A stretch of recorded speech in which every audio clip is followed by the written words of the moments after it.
Hello? I literally just parked. Small world, man. I'm on my way out to let you in. Oh, nice. Perfect timing. You got clean socks on? I think so, yeah. All right, let's party. All right. See you in a bit. You're going to be on the couch? You got it. You see it, right? Yeah. Right here? Yeah. I like the glass. I'm a big Ninja Turtle guy. Look the camera? Oh, yeah, you're going to like that. Fahim Anwar 5'10". I am willing to shave. I have a feeling you and I do similar slates. No, I don't do that, though. I do that for you. I don't do that in the room. Oh. I'm not bold enough like you. I do that stuff all the time. They probably love it. That's why you get the job. Because everyone else is going and they're just peeing their pants doing what they're told. Yeah, I guess there's two types of people. There's people like, oh, what do you want from me? And then there's people like, who slate cool. For real? Dude, I swear, if there's an audition for something and everyone's trying to nail it and then some guy comes in just with he has his motorcycle helmet under one arm and he's like, what is this? What am I? And they know he's just like hot and he's wearing a tight white tee and he's like, we're just doing all the scenes and he's like barely off book. He's gonna book it because the casting directors are like, oh my God, this guy, he doesn't even give a shit about this. He doesn't even need this job. Can we work with him? That guy's gonna get it every time instead of the guy who's dressed like the part. Yeah, but I don't know if I'm the motorcycle hot guy. No, but you are, I don't know, a different version of that though. You know what they I have found usually works? Huh? That's not something I could always do in an audition. What? Theme music. Scoot doo, blabbity blue, scoop dee. Oh yeah! It's good to be back, man. Yeah. I have an opening with that on stage recently. What? You snap, and then people don't know what it'll be good. It'll make sense in post. I'm gonna send you a hyperlink to what I'm doing. Eric.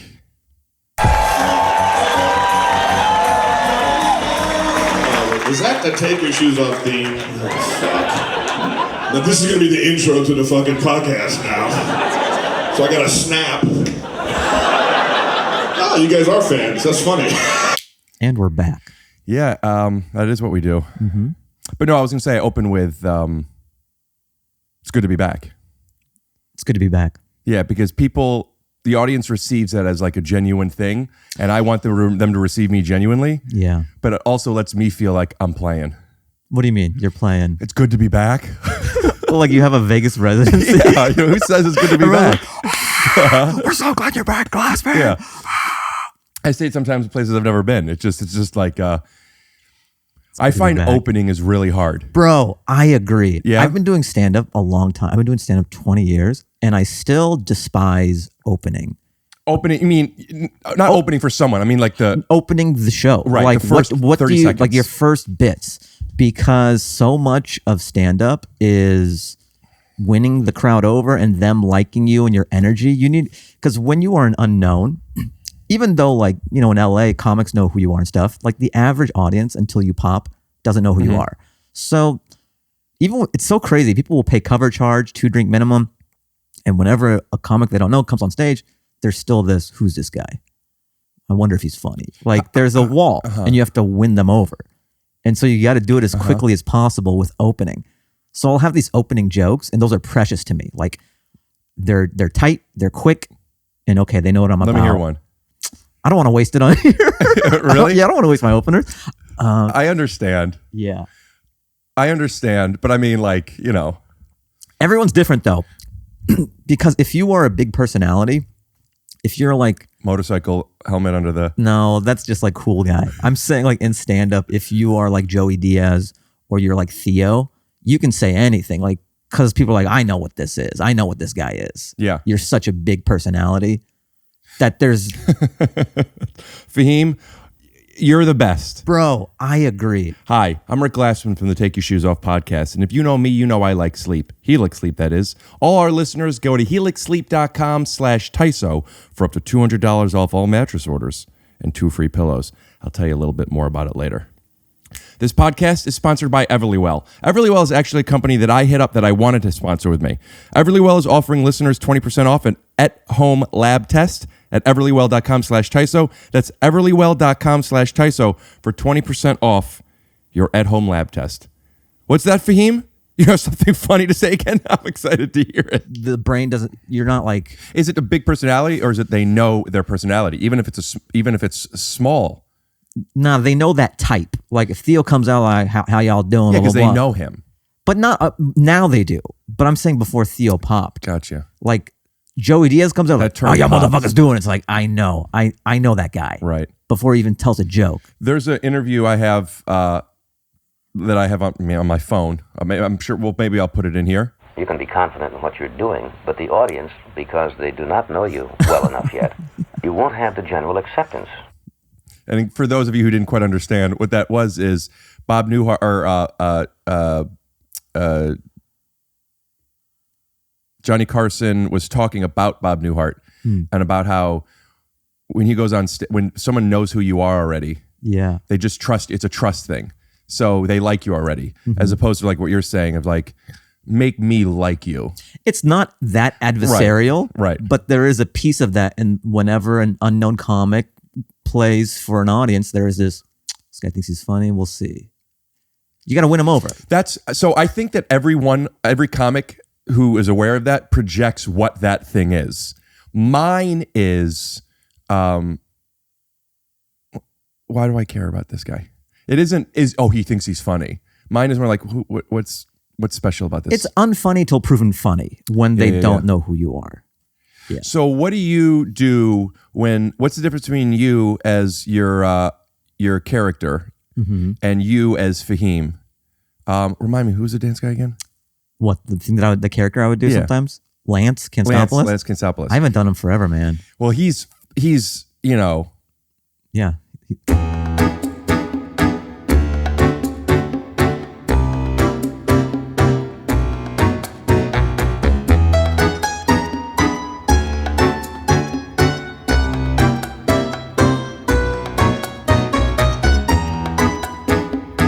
when you come in as the character where versus coming in as Fahim, do you feel like you have to prove yourself more as Fahim, but the character you get to hide behind something and it doesn't matter how you open? 100%.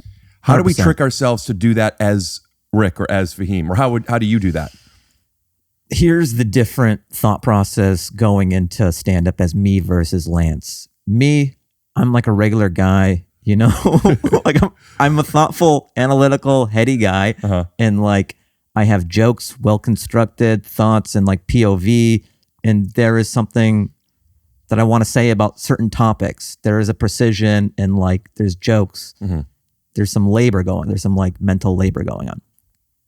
And refining and crafting jokes. And even though I do act outs and stuff, like there's still some massaging that goes into these bits. And I'm like, okay, what bit goes after what? Okay, I could tag this next show. It's kind of analytical, all right? And I'm also a regular guy. So when I'm like, hey, how you guys doing? People don't know what I am yet. Whereas like, hey, yo, how y'all motherfuckers doing? Like, I'm here. That's like my bad Joey Diaz. You know? Because they hear that, it's like, I'm already in. I know this guy. But when you're like, hey, well, how you guys doing? Blah, blah, But blah. don't people know, hey, how you guys doing? Nah, it's too generic. People don't know what's going on in fact, yet. they know him so well that they know so many people like that. Yes, they know that type. They know that archetype. Right. They know an uncle like that, or they know a cousin like that, or their dad's like that. There is Those a are the main shorthand. three. Yeah, nobody else. Dad, cousin, uncle. Dad, cousin, uncle. Basically. Yeah, but when I'm like, hey, how you guys doing? Like, people don't know what that is yet. So you need to win them over with jokes. And Versus energy. And Lance is just pure. He's not jokes. I don't even do material as Lance. It's just come out dancing. Yeah. I have a mullet. I have a wife beater tucked into some jeans. I'm dancing for like 30 seconds before I even touch the mic. It's this like club music. People are already on board. I haven't even opened my mouth and they are on board. And that's a testament yeah. to how powerful and important energy is. Authentic energy though. It doesn't matter. You can fake it? I think if you were going to do an hour as Lance, you need to have beats, right? It's not sustainable for an hour, just dancing. For sure. But it's a different game. So it's not, I don't even think about bits when I do Lance because it's just about being present and being the character. And there is no right or wrong answer because like it's also a nice mental vacation for me. I know. Whenever I do lance, because I'm like, all I got to do is put the weave in, it's like Superman, put the shit on, dance for 30 seconds, and then just be. Right. There's no bits. It's just all crowd work. I like the whole game of it is, anybody have any questions for me? Just shout it out. And people just throw questions out. And then he answers the questions. People try to paint him into a corner with the questions, but then it's just like great improv. So I'm loving this conversation. I'm loving what we're getting into. All right. So if there were two sides of this, it's, and there's whatever version for whatever comedian, but let's say there's analytical, structured at least, jokes. This is the routine, right? Yeah. And then there's go with the flow, character work, but most specifically being completely present and being there and everything is okay because even though you're a character, you're being honest. You're thinking, you're responding. Right. I grew up in this. Yeah. I love this. That is great. It's fantastic. It's fun as shit. It's hard to control this for better by design. It's hard to control this. So if you wanted to do a special, unless it's a character's piece, like a stand-up special, you can't really craft something. You could craft your character and your instincts, but you need this side. Yes. Right. Yes. I, for a very long time, couldn't do both. And I think a big part of the craft is being able to be present and energetic while also doing this stuff. I feel that you are in the middle of that. I feel like even when you're Fahim, analytical, structured, you get to do your act out and you get to do your silly thing. Yeah. So why don't you, when you're opening as Fahim, and is there a way to open with character energy, whatever, and then go here as opposed to the other way around? There might be. And I might try that actually. Like that's where I'm living and trying to discover. Just like opening with that instead of like, what is the perfect bit to win them over? Just win them with energy and character. Or just like, who gives a shit? That I think that. It's not who cares, because obviously we care. Sure. But it's not letting their opinion of us affect our energy, right? Even if you do care, it is what it is. Right. And when you're Lance Kanstopoulos, it doesn't matter what they think. You're fucking in. It's a freight train. Like, yeah. So like that guy doesn't care what you think. Like that guy could get no laughs and he'll come off and be like, fucking crushed. People come in who are comics to watch Lance Kanstopoulos and love it and laugh. Yeah. People who have never seen it before think, what the fuck is going on? Yeah. And they love it and laugh. Why not open with it? Or at What least do you as mean? one of, there's, we're talking about we have our little things, and I have them too. Like here are the, get them in 8 seconds and then take a drink of water, relax, whatever. Because it's like trust and then you can do your set. It's like build a trust and then. I've noticed when I love I love all talent competition shows. And what I've noticed that magicians do in America's Got Talent, they always open right away with a trick. Not the most amazing trick, but they open with a trick because then there's a minute and a half of them. Yeah, like we don't care, but they already like, oh shit, I believe he could do something. So now I'm in for the, but if he went out, like get him to trust you first. Yes. So that first moment, if you went out there as Lance Kanstopoulos, I mean, I'm not meaning to pitch you. I'm just talking about craft. Well, I wouldn't have the clothes and shit on. I couldn't do it. It doesn't have to really be him. What, Lance with no mullet? Yeah, or it could be, who's one of the other NSYNC members? Justin. What, Justin? It could be anybody. I'm just saying, if you just went out there as you and danced for 30 seconds, which my mom has been telling me to do, by the way, for a decade. Why don't you go on stage and dance more? She says to me all the time. I go, because Fahim does it, Mom. It's too similar, Mom. Yeah. No, it's parallel thinking. Well, the reason I wouldn't dance as me, for some reason, it feels authentic as Lance, but for Fahim to dance before a set feels cheap and weird and hacky. Then don't be Fahim. Yeah, but then I got to throw the Lance shit on. No. I'm What do you saying mean? be Lance without the shit. Clark Kent still is Superman with his glasses on. We'll be right back. Oh. If you're looking for just the right flooring, you need choices. And at Marshall Carpet One, you'll find thousands of choices, including carpet, hardwood, rugs, and luxury vinyl. So make the right choice and visit Marshall Carpet One and Rug Gallery. And we promise, with more than 50 years as a family-owned business, We've got you covered.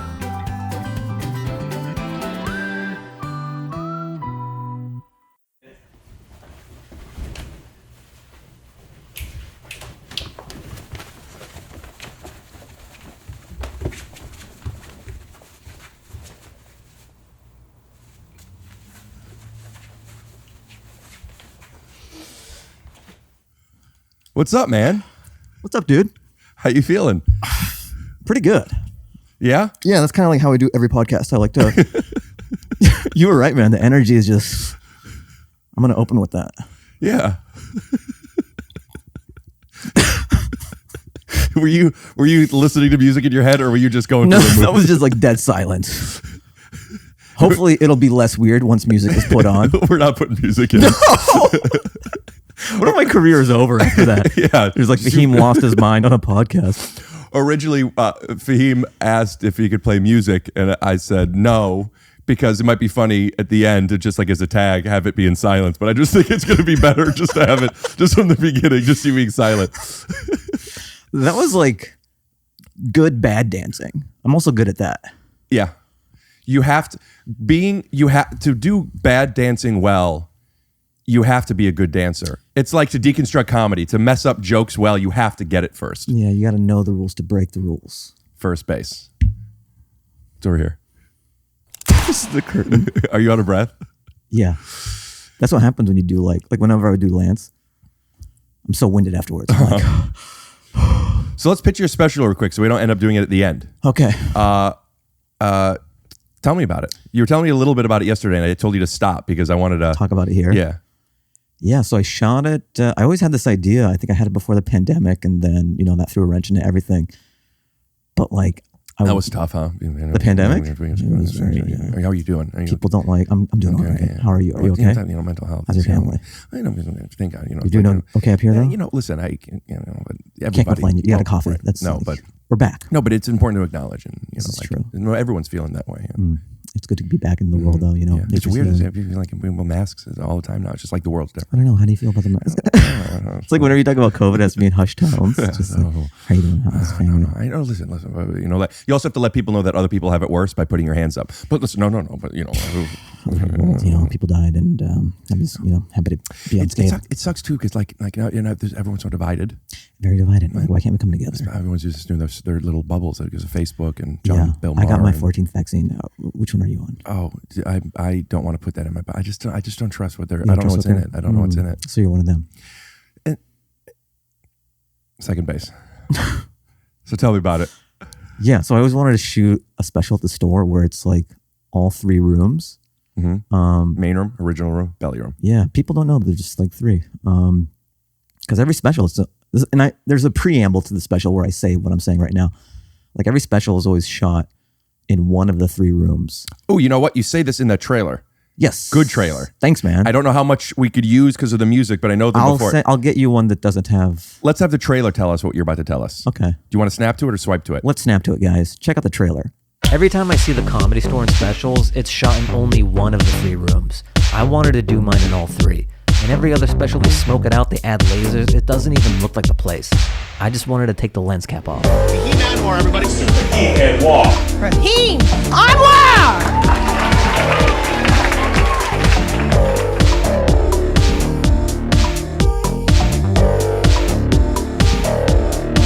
So what's great about it is you get to see the Comedy Store for what it really is. Like, it's not dressed up. There's no smoke. Because every special, they kind of like set dress the Comedy Store. They'll make the original room look kind of different. They'll try to like gloss Hollywood it. I just wanted to show the Comedy Store like we're there every night, like all my friends are there and my peers, and just a regular night of operation.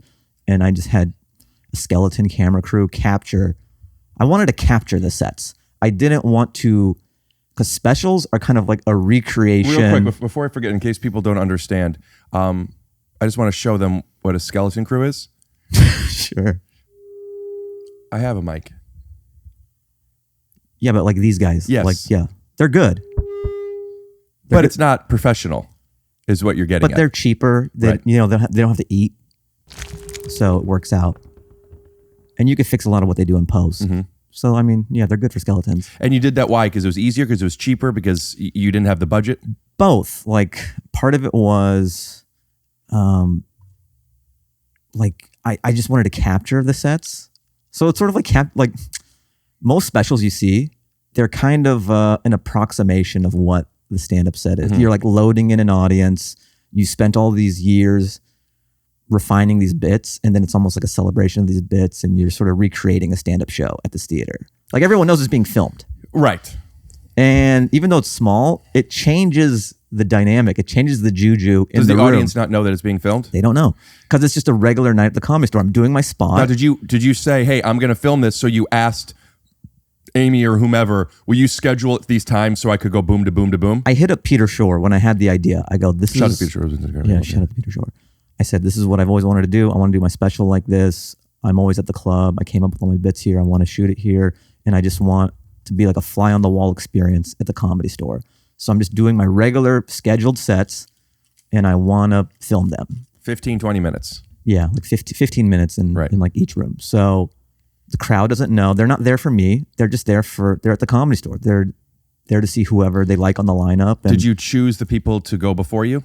No. This guy is literally one of the best joke writers in this country. I love him. Fahim Anwar, everybody clap your hands.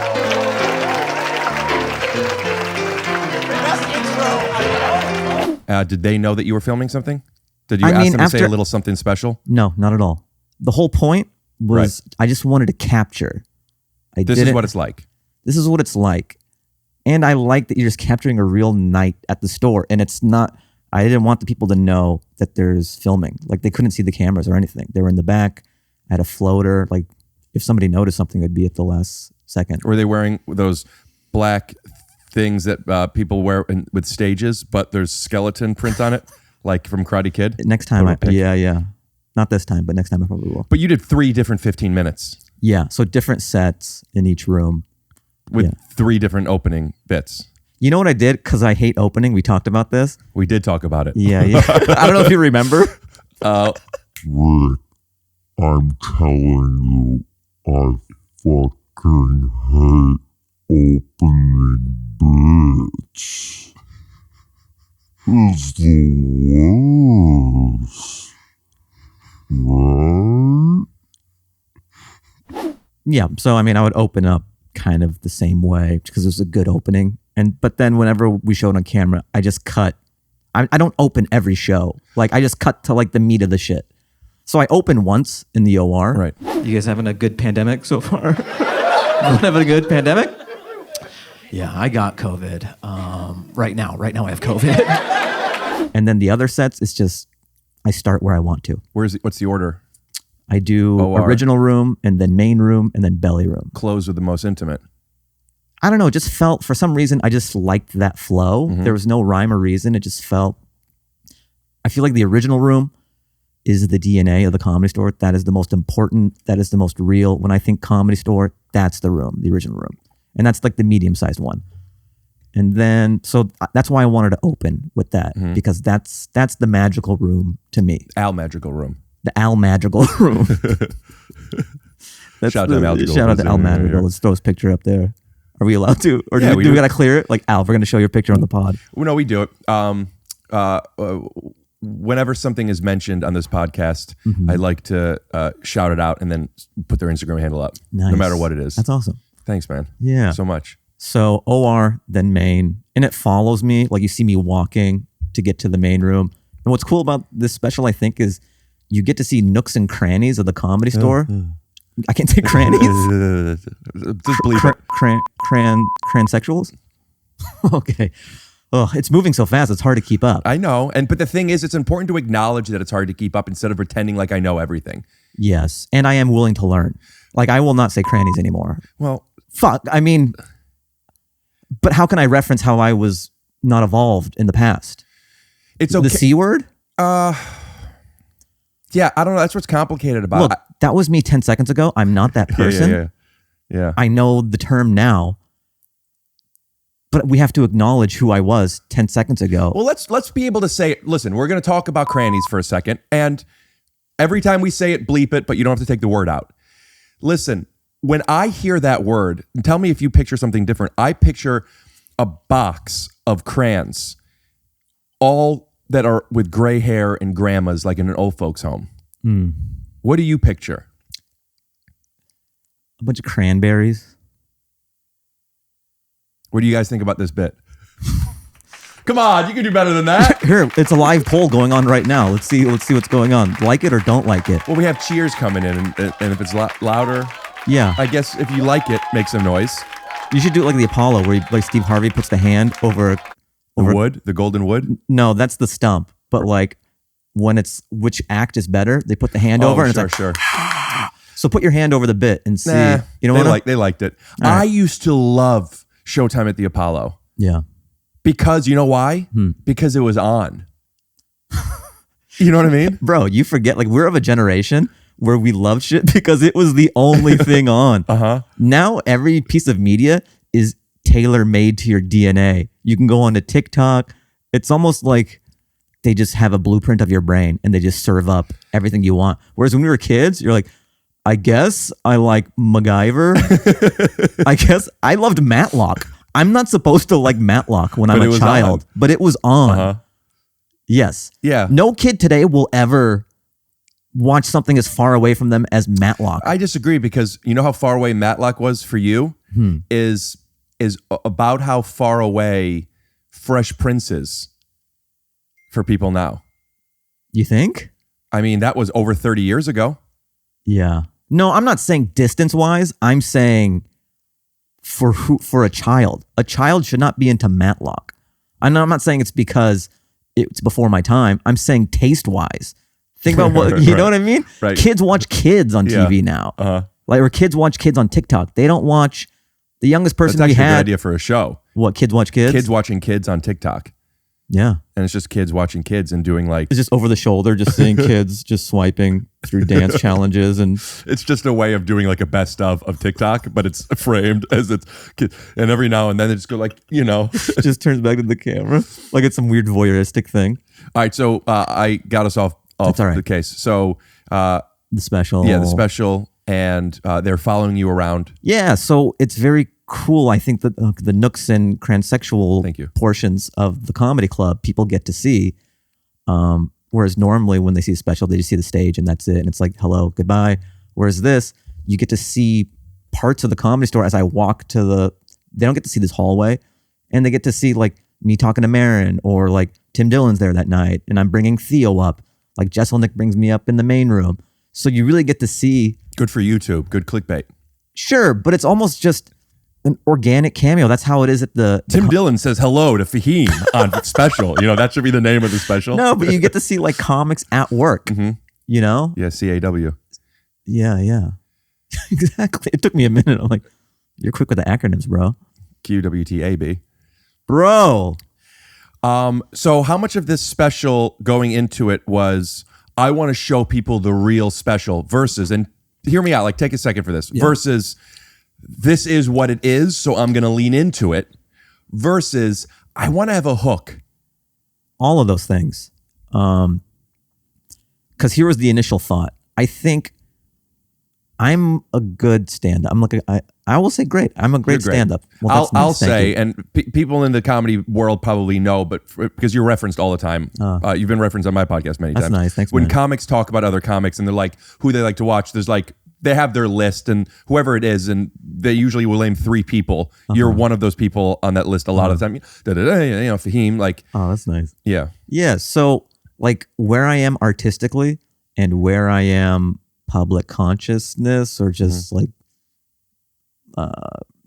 zeitgeist, is like, there's a huge chasm between where I am artistically and how I'm known. I'm not really known. Well, it's that. It's not that you're not known as that. It's that they either know you and love you or they don't know you. Yes, but more people don't know. Like, Correct. you know what I mean? It's hard for like average people to get to know you and stuff. So I'm trying to close that gap with this special, and I'm thinking, okay, this hour that I wanted to do, I can do it at a theater, Black Box Theater, Nice. or wherever. Do it that way. But also, yeah, pretty good. But also, like, who cares? If I do that, even if the material is great, who cares? Because it's so saturated now with specials. There's just so many specials. And if you're just like another funny guy on a generic stage, kind of who cares? And in my mind, I'm like, I need something more than just me, my material in a generic theater. So people aren't saying you should watch Fahim, it's funny. It's you should watch this guy. He does all 3 rooms at the Comedy Store. Like giving him a reason. Yes, some extra hook. Yeah. And the Comedy Store is my home club. It is a storied place. Like no building has influenced pop culture more than the Comedy Store. It's just been around forever, and it's a magical place, and it's my home. And How magical. yeah, and I wanted to draft off that place, like use it a bit. And no one has used it in this way before, showing all 3 rooms and doing a special. So I'm like, all right, that's something different. That's unique. Which was the best of the 3? What, the rooms? Yeah. Are you going to answer the way moms answer about their favorite kid? There's just something special about No, I mean, okay, I'll give you 2 answers.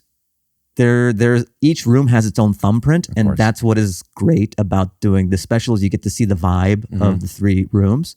But again, I love the original room. I love the OR. Right. That is my favorite. I'm probably getting You're a popular guy, dude. I a lot get of it. orders for Do you think it's the transsexual thing is already I'll tell you trending what it is. and we're getting I'll tell you what canceled? it is. You're talking about the Comedy Store so much. I have a hoodie that is not passed at the Comedy Store as merch, and I just think people are buying a lot of them Oh now. shit! Oh.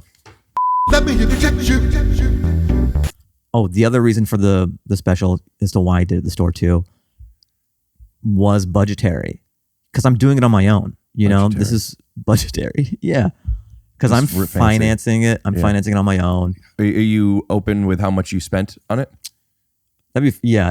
You just see the dollar signs count back as I'm spending money on the. Yeah, or up as each thing that you buy. I feel. How much did you spend on it?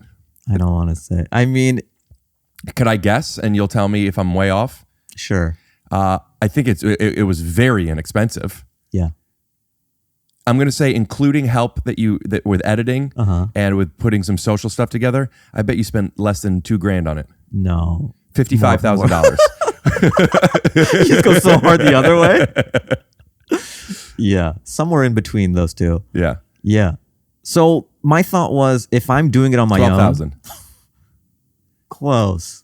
I will say most of it was post. Most of it was like post money. That's how the game is. That's man. how the game is. Truly, though. Yeah, skeletons know what's up. Well, a lot of talent will do stuff for free. A lot of crew stuff they're doing one day, so it's whatever. Yeah. Unless they have to rent equipment, which a lot of people have their own stuff. But the hours and hours and hours and hours is post. Yeah, You saw the skeleton sound crew. exactly, sound mixing and all that. This podcast is sponsored by Everlywell.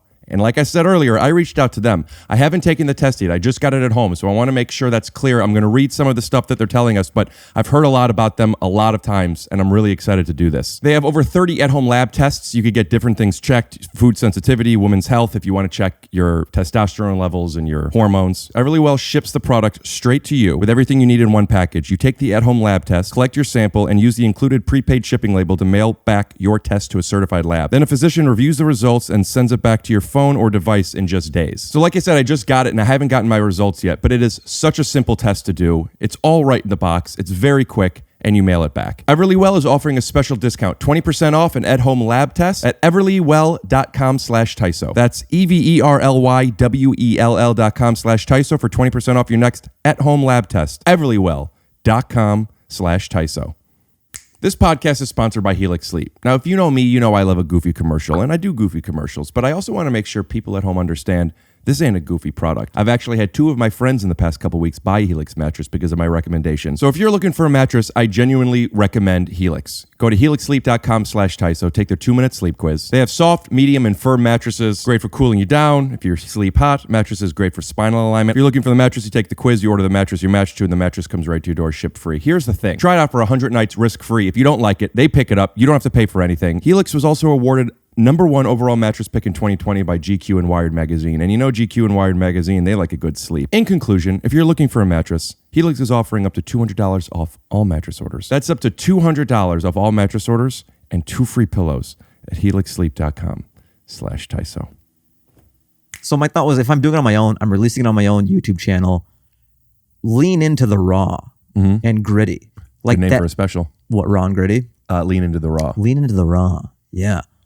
So that's your strength, rather than if I'm trying to be like a Netflix special on a budget, it's going to look janky. Yeah. So that's why I was like, let me just lean into the raw slice of life at the store. I feel that's really, it's almost a philosophy of mine, like the leaning into the raw because that's what it is, but just like kind of in self-acceptance and like, this is what it is. This is who I am. Yeah. Instead of like trying to be something different, which maybe it works, maybe it doesn't, but it's not authentic. If you're honest, you're right. 100%. Yeah. So that's what I wanted to do. I just wanted to make an honest special. It's not canned laughter. Just what you get is what you get. Was the audience microphoned? No, I used canned laughter. No. Wait a minute. I had a mic. I would have a Zoom H1N and I put it on the Facing stool. the audience. Yeah. And Right. then I had the direct feed from the mic. And the cameras had, onboard mic. This special is out, by the way, Yeah, now. yeah. By the time this comes out, it came out maybe 2 weeks ago or a week the ago. 27th. And there's a link in the description, obviously. Also, we'll do a little thing where, it pops up now, and it's like watch Fahim's special, and then there's a thing when you open that, it'll say there's a little sentence. What do you want that to say? Watch it. Now have something be fun, goofy, so people like want to see what it's going to be. Lean into the raw. Great, and then go watch it and come back. We'll wait. Yeah.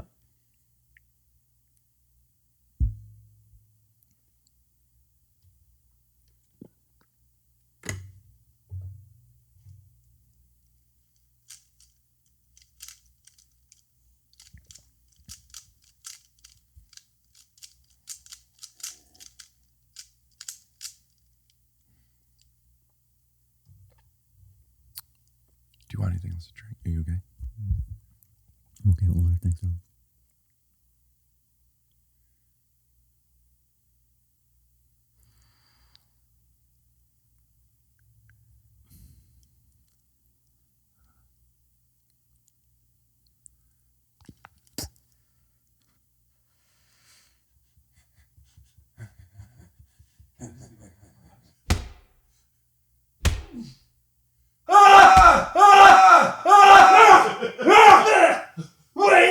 Oh yeah! 58 minutes later. It's so funny. Thanks, man. What did you guys think?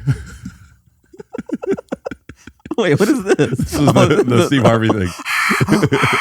If y'all thought it was funny, y'all thought it wasn't funny. Put in the cheers. What else? What else?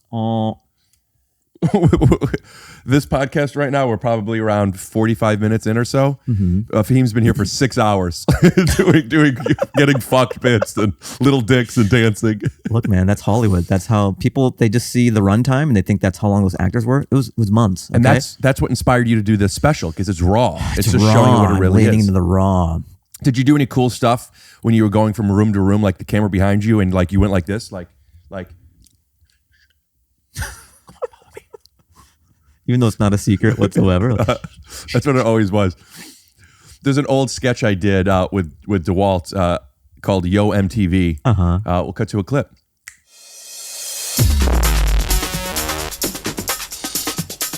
Yo, what's up, MTV? Rick Glassman here from That Guy and His Friend Comedy. I'm about to go up into Starbucks, order a soy latte. I'm gonna taste it, I'm gonna spit out, say, yo, this is real milk.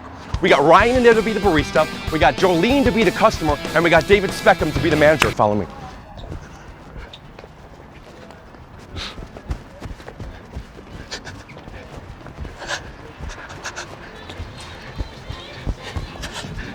Sarah! Oh, fuck!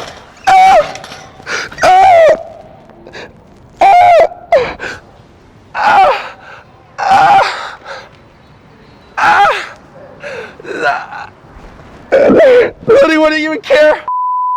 And I think it's also worth acknowledging, because I've had Hasan, or also, by the way, let's get to the bottom of this real quick. Yeah, please. Okay, because after I called him Hasan a few times, he corrected me and said it's Hasan. Yes. And I think that's very great and very brave of him. That's a newer thing that he's doing, right? What to say, call me by my proper name? Because the reason I bring this up is because when we first started out, you guys, Hasan, Aristotle, and Asif. And Asif, Goatface, Yeah. and then John DeWalt and I were That Guy and His Friend, and Yeah. we were, and there's some other little groups, but There was the Dead Kevin. There was They're a great. nice little moment of LA sketch comedy going on From YouTube. stand-up from comedians. stand-ups who were doing sketch. yeah, and I always felt a little bit of like, almost what podcasting is now. Like, oh, he's a fellow sketch guy. Yeah. And there's a sketch that you all did where I think Hasan is Spider-Man. Oh yeah, Indian Spider-Man. And his dad, who's really his dad, no, an actor, yeah, calls him Hasan in it. Hasan!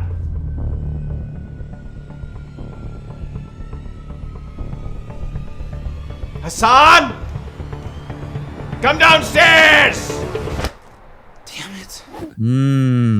And if it's on video and scripted and he doesn't correct him there, you've lost all right to correct people on your name. It's not that you've lost right. It's more so that, like, listen, thank you for telling me your pronoun. I will now refer to you as a transsexual. Right. However, it wasn't always that way.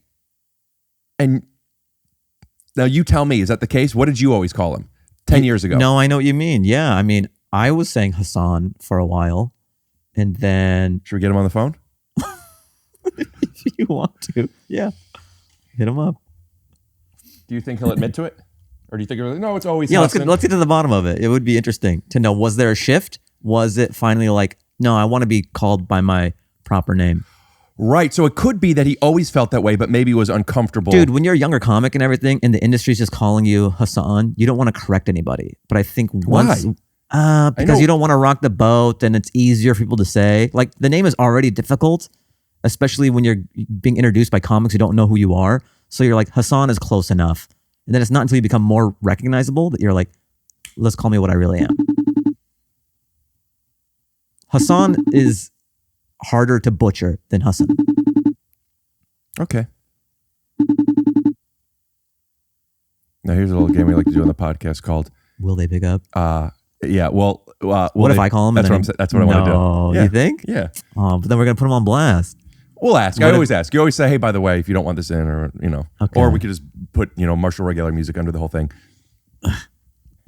I did this with Giannis Pappas. I called Adam Ray for something and he didn't answer, and Giannis thought he would answer him, and he didn't answer him either. And we're like, let's see who he calls back first. Do I put it on speaker? No or speaker. No speaker? No. Hey, dude, that fucking Jew called me just recently. Hang up. He's right across from me. Like you're a T-Rex. If I don't move.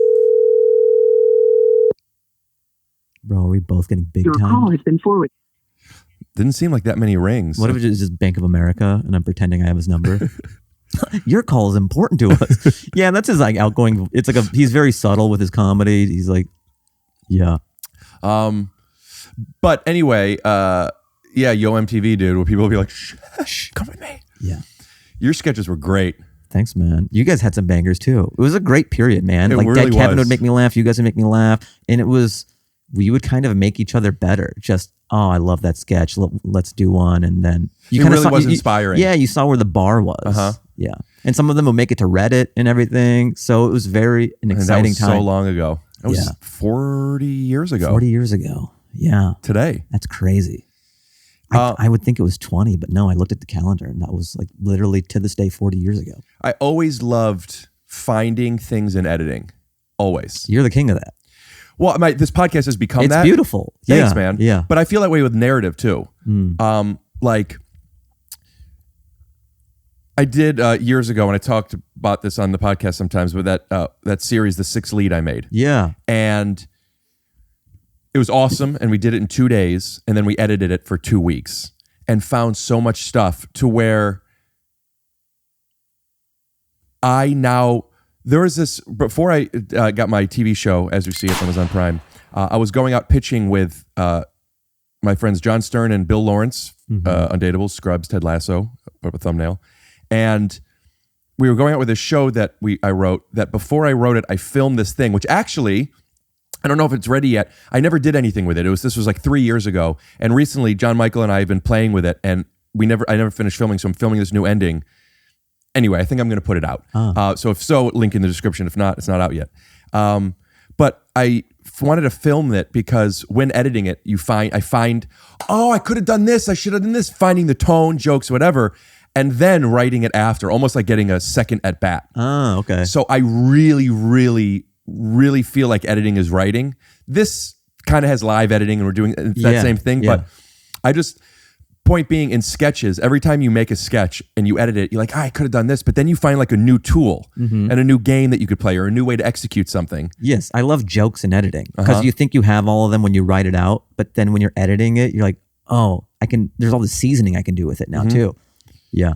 Do you feel, does that connect with you at all with stand-up? Like you're doing your jokes and you're like, I could have, but that's what the craft is? Yeah, well, then the next time I do it, I do like maybe whenever you get a laugh on a bit, I always feel like when the audience is laughing at a joke, that's like getting the star in Mario Kart. It's a free spin. So whatever I say when I'm in the pocket like that and they're laughing, maybe it'll make them pop again.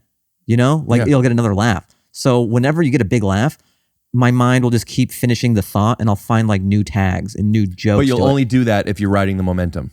It's easier to do so when you're already riding momentum. But the craft of stand-up comedy is like you're working on a bit and you find these new areas, and that is partly editing. You know, you're like, okay, this is a lull. Let me cut this part of it out.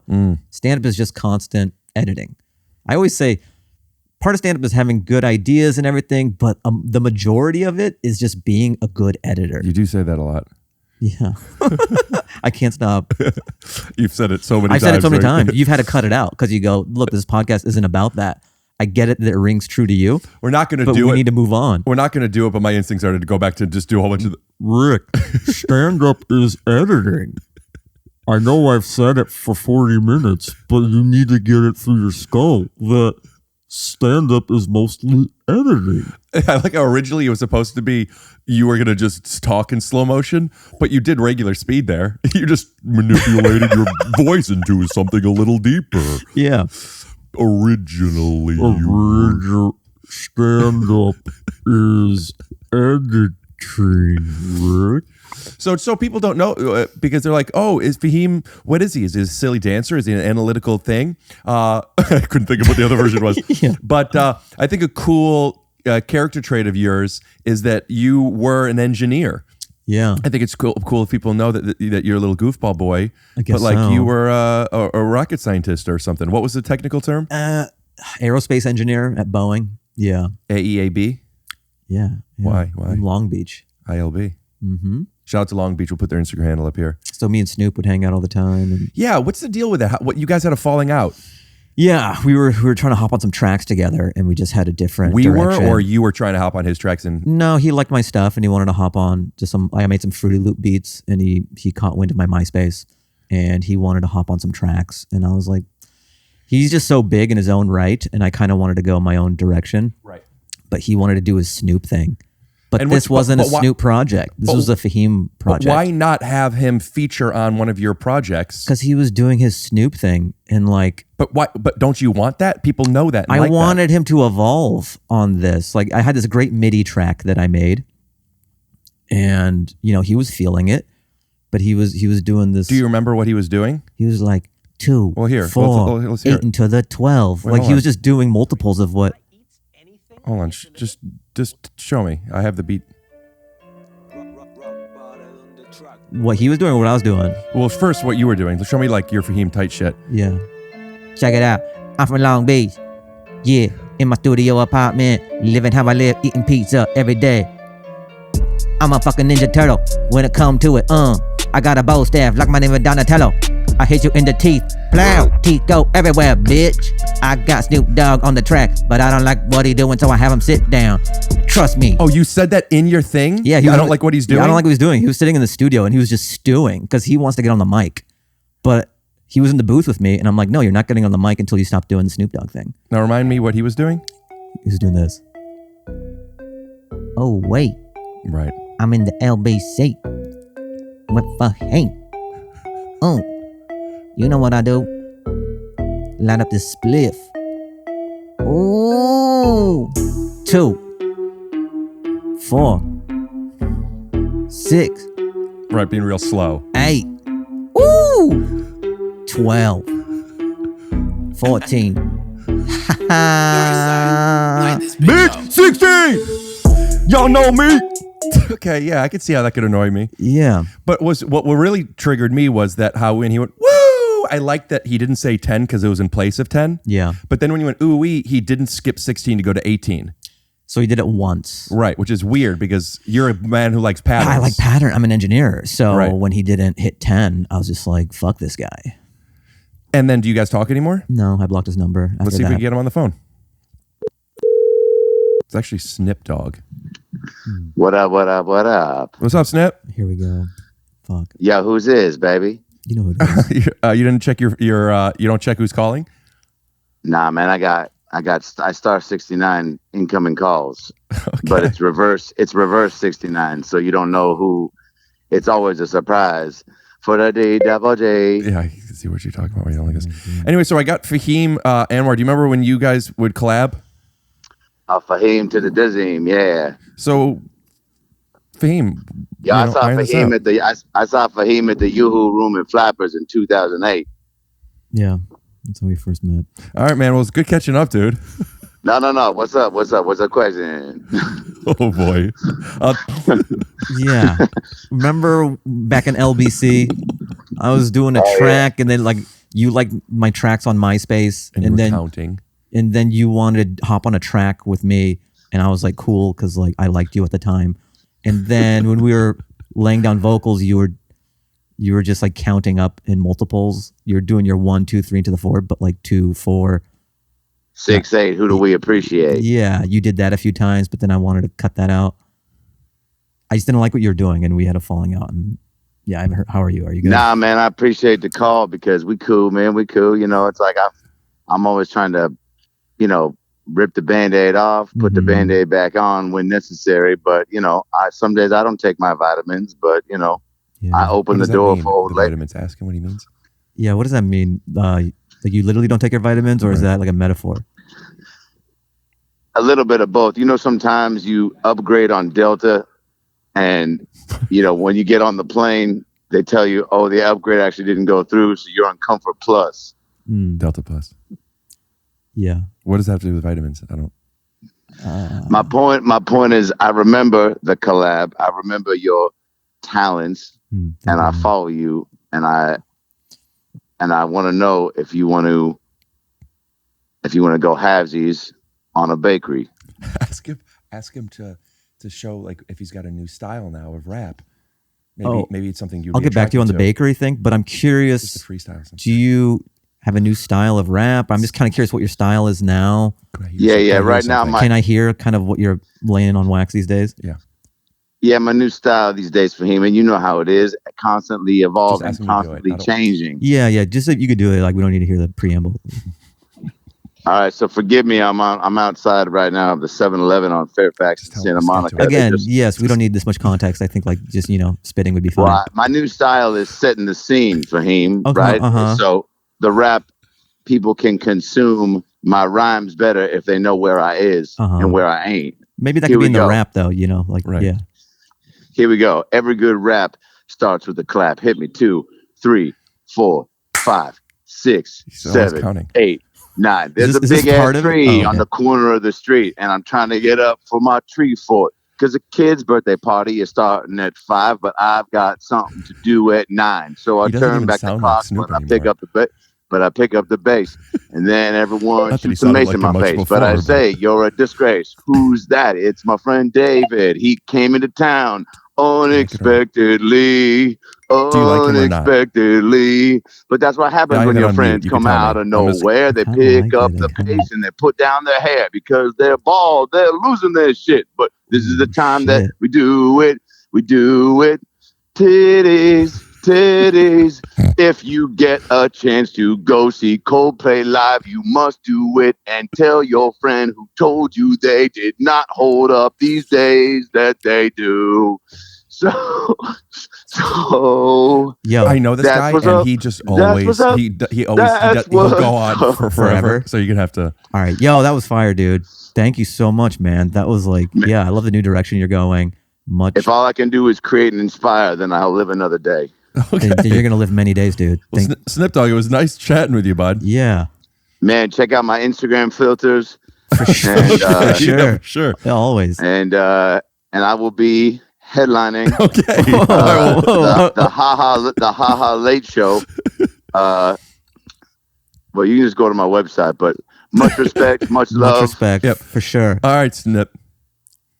All right, the D double G. Okay, all right.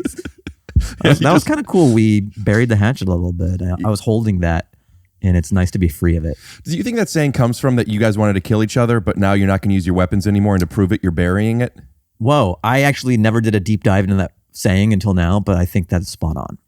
Yeah. What a specific... Bury the hatchet. Yeah. Everyone was just like chopping each other up when they had disagreements back in the day. And like if they're like, we'll put the hatchet in the closet, I know you'll go to it.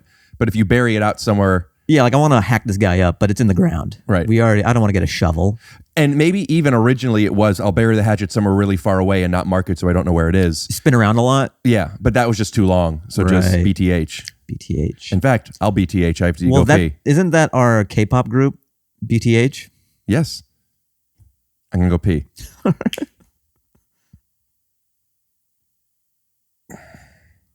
All right. That was cool that you guys buried the hatchet. Yeah. No, that was just a little fake animated pee. We'll be right back. Hey, how you doing? It's Rick Glassman from the Take Your Shoes Off podcast. We're performing on a bus, I think. I think this is the bus for Netflix is a Joke with Jay Larson. We're performing to the audience that's walking into the real show. I don't know who that is. It's probably like, who's a big comic? Welcome to another day on the bus. The Spot Bus. What's up? I'm Jay Lawson. I like talking rude, chicks who send nudes, and popping lewds.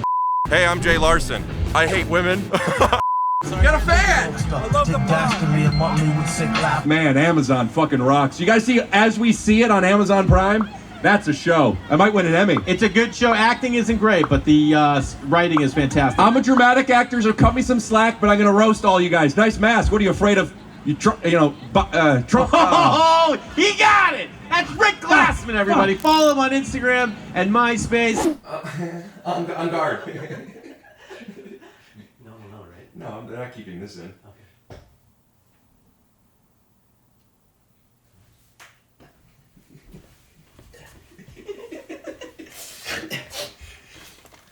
Oh. I just peed in a separate bathroom than you did. And yeah, then you have multiple bathrooms, which is, it's cool that you have different ones 3 that people can use. Yeah, 3. I just didn't want people to think that we peed in the same bathroom. Yeah, like why would we do that when there's 3 separate ones? Yeah. I gotta stop drinking water.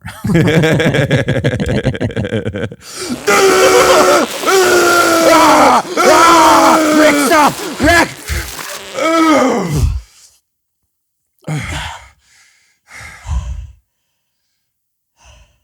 Third base. Dude, congrats on the special. Thanks, man. Oh, yeah, you have a little pee? Poo. Oh, shit. Yeah. Literally. Jesus. Question. Yes. When people say pun intended, do you think they had it pre-planned, or do you think when they said it, they recognized the pun and they took credit for it immediately? So they say pun intended. When they say pun intended.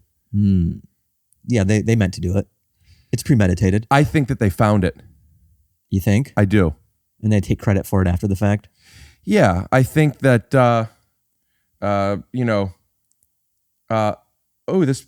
this peach has a lot of sugar. Sweet. Pun intended. I don't know. All right. It's hard to say. A lot of things are. Yeah. You know what I find is easy to say? What? Thank you.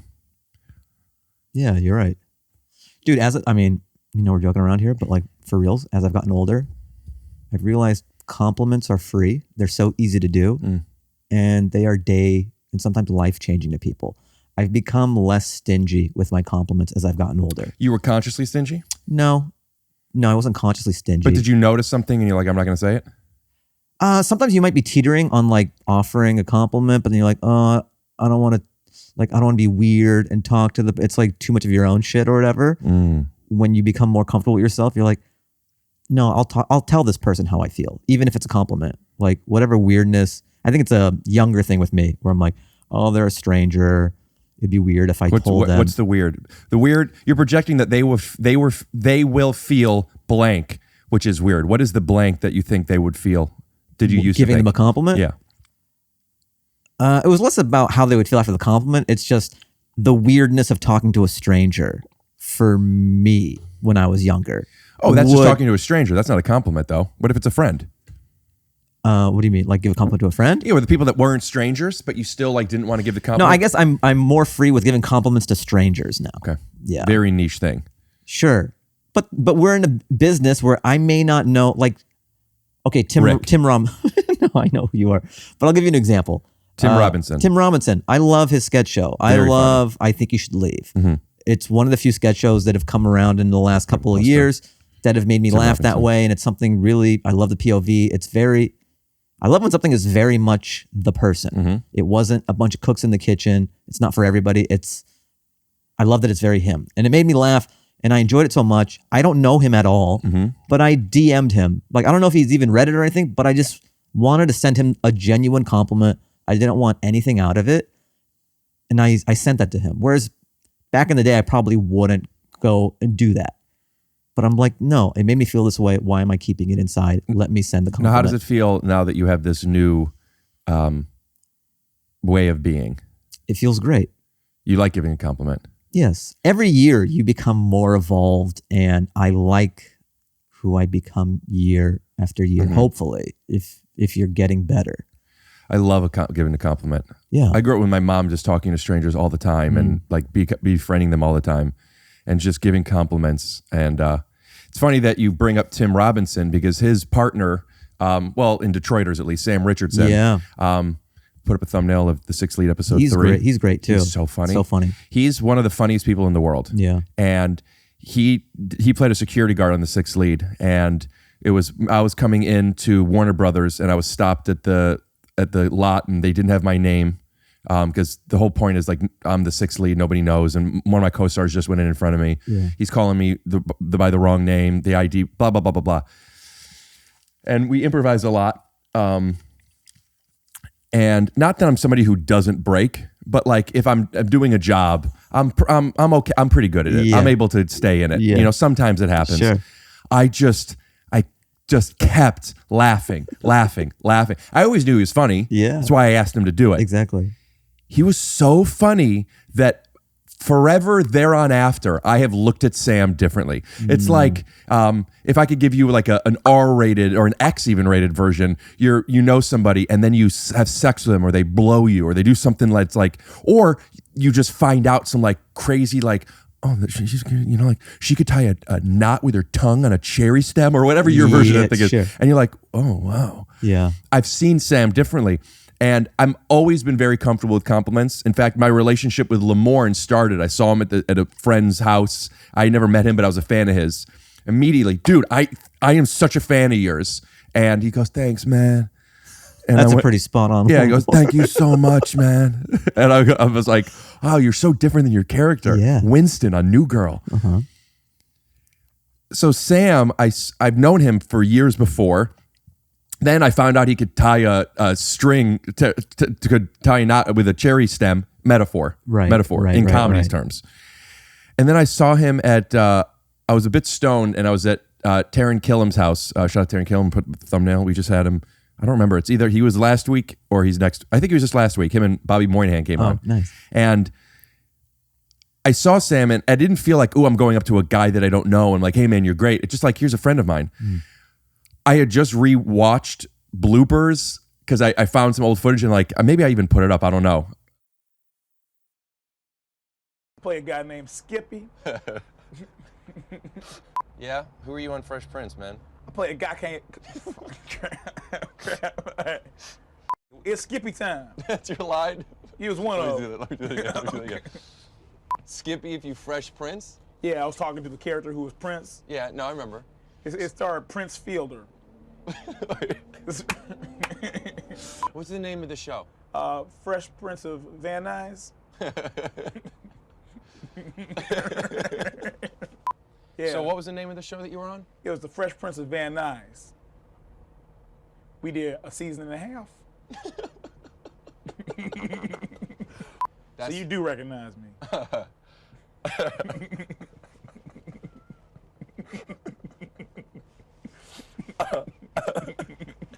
Where did this air, the Fresh Prince of Van Nuys? A Canadian television. Canadian television? Yeah. So you shot it in Canada? No, it's the only place they'll pick it up. So you shot it in Canada? Nope. And I was a little high, and Sam also is like, his career has just been going up and up and up, right? And I was gushing so much, too much, where I kept resetting. No, I don't think you understand. And he's with his girlfriend. Yeah. You telling me thank you isn't enough. You're not going to brush me aside. You need to understand. You don't get it. You're the funniest guy and he's like, thank you so much, man. I'm like, and that make you angry. Like, not thank you so much. I don't think you're hearing me, Sam. The universe, can you think of all the living beings on the universe? You're better than all of them. Amoebas, gazelle, humans. Those are the big three. Yes. Uncles, cousins, nephews. And there's extraterrestrial life. I guarantee you're funnier than aliens. Thank you so much, Rick. I appreciate it. You're not getting it. You're so funny, dude. No, I really do. No, you're funny. No. You're funny. Yeah, it wasn't as aggressive. You're funny. You're so funny, dude. Like, take the compliment. You're so funny. I appreciate that. No. Don't do. So No. Don't dismiss it like that. I'm telling you, dude. That's what I'm talking about. He's doing the thing. Stop it, dude. Dude, you're proving my point. Yeah. Just that happened. Yeah. And maybe I'm projecting this. Maybe I'm not. Maybe I'll send this to Sam. Maybe he hasn't blocked me yet. Or like, I now wonder if now he sees me different.